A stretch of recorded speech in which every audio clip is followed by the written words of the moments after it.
ये एक्सरसाइज 12.1 और 12.1 में क्वेश्चन नंबर 5 है। Newton Raphson method. इसमें आपने फाइंड करना है, फाइंड इटरेट x3। आपने x3 तक फाइंड करना है of Newton Raphson method.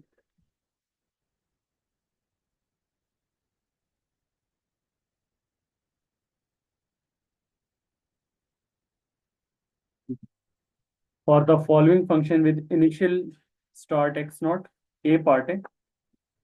A part में हमारे पास जो फंक्शन है F of X is equal to x³ -3 और एक्स नॉट है हमारे पास 1। तो एक्स नॉट से स्टार्ट करना है और x3 तक जाना है। फार्मूला, जनरल फार्मूला हमें पता है इसका। जनरल फार्मूला क्या है? X of i plus 1 is equal to x i minus f of x i upon f prime of x i. ये फार्मूला है। और इसमें अब आप वैल्यूज बारी बारी पुट करेंगे। वो वैल्यूज फाइंड करने से पहले आप इसमें फंक्शन का डेरिवेटिव भी फाइंड कर लेंगे। तो फंक्शन का अगर आप डेरिवेटिव फाइंड करें तो ये हमारे पास आएगा एफ ऑफ एक्स किसके इक्वल है? x³ -3 के इक्वल है। तो इसका डेरिवेटिव आ जाएगा एफ प्राइम ऑफ एक्स, ये आ जाएगा 3x²। According to power rule x³ का डेरिवेटिव क्या हो जाएगा? 3x²। और कांस्टेंट 3 जो है उसका डेरिवेटिव क्या आ जाएगा? 0 आ जाएगा। तो ये डेरिवेटिव आ गया। अब आप इसके बाद एफ ऑफ एक्स नॉट की वैल्यू भी निकालनी। एफ ऑफ एक्स नॉट का मतलब क्या है कि ये वैल्यू आपने पुट करनी है। एफ ऑफ 1, तो 1 का क्यूब -3, 1 का क्यूब माइनस से कितना आ जाएगा? -2। 1 -3 -2 आ जाएगा। इसी तरीके से f prime of x not क्या आ जाएगा? F prime of x not आ जाएगा 3x²। तो 3x² में आ जाएगा 3 × 1 का स्क्वायर। तो ये आंसर आ गया 3। अब आपके पास इसकी जो फर्स्ट इटरेशन है वो क्या होगी? इसमें आप इस फार्मूला में आई की जगह पे क्या पुट कर लेंगे? आई की जगह पे 0 पुट करेंगे। तो आई की जगह पे 0 पुट करेंगे, उससे हमारे पास x1 का फार्मूला बनेगा। x1 इक्वल आ जाएगा x not minus f of x not upon f prime of x not. Values put कर दें। तो वैल्यूज पुट करेंगे तो ये हमारे पास आ जाएगा एक्स नॉट कितना है? 1। तो 1 -2 अपॉन 3। तो ये आपका x1 आ जाएगा 1 + 2/3। 1 + 2/3 आपके पास कितना आ जाएगा? इसको अगर आप उसमें निकाल लें 3 + 2 5, 5/3, तो डेसिमल में ये हमारे पास आ रहा है 1.66। तो डेसिमल के बाद तकरीबन 4 से 5 डिजिट्स आपने यूज करने हैं। 1.6666 आखिर में 7 कर दें। ये आपका आपके पास x1 की वैल्यू आ गई। अब आप एफ ऑफ x1 भी निकाल लें और एफ प्राइम ऑफ x1 भी निकाल लें। तो एफ ऑफ x1 क्या आएगा हमारे पास? फंक्शन हमारे पास x³ -3, तो ये आएगा 1.6766। 3 बार 6 के बाद फिर एक बार 7 आ जाएगा।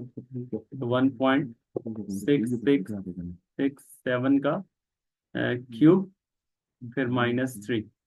इसको चेक कर लें एफ ऑफ x1, ये हमारे पास आ जाएगा 1.6667 का क्यूब, और उसमें से फिर माइनस कर रहे हैं आप 3 को। तो ये आ रहा है आपके पास 1.62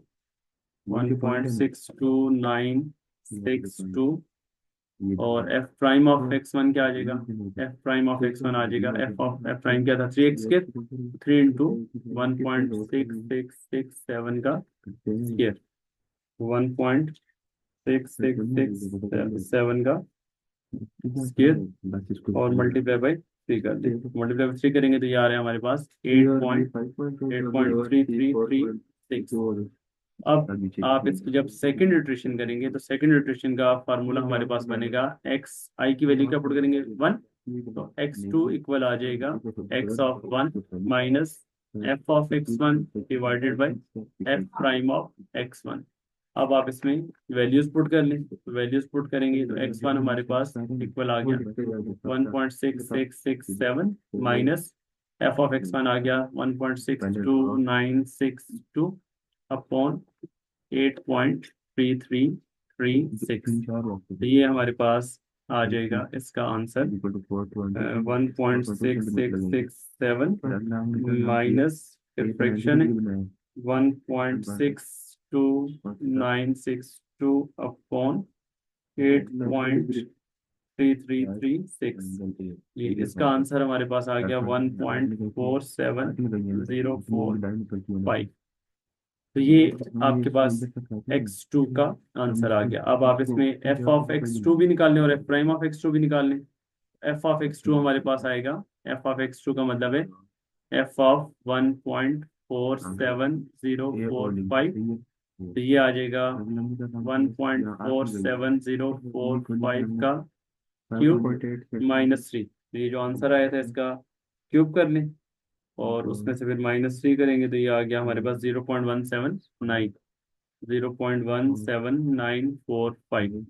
और एफ प्राइम ऑफ x2 भी निकाल लें। एफ प्राइम ऑफ x2 आ जाएगा एफ प्राइम ऑफ 1.4705। तो ये आपके पास क्या था 3x स्क्वायर, तो 3 इंटू 1.47045 का स्क्वायर, तो 1.47045 का स्क्वायर कर लें और मल्टीप्लाइड बाई 3, तो 1.47045 का स्क्वायर और मल्टीप्लाइड बाई 3, तो ये आ गया 6.486 तो ये एफ प्राइम ऑफ x2 आ गया। अब आप इसकी थर्ड इटरेशन करेंगे और थर्ड इटरेशन का फार्मूला आई की वैल्यू 2 पुट करेंगे।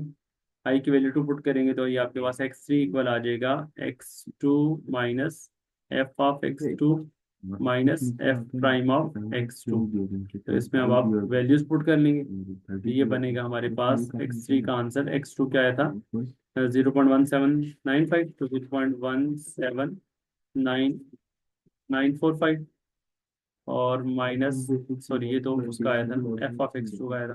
सिर्फ जो x2 है वो हमारे पास आ गया था, सिर्फ x2 आया था 1.47045 1.47045 माइनस 0.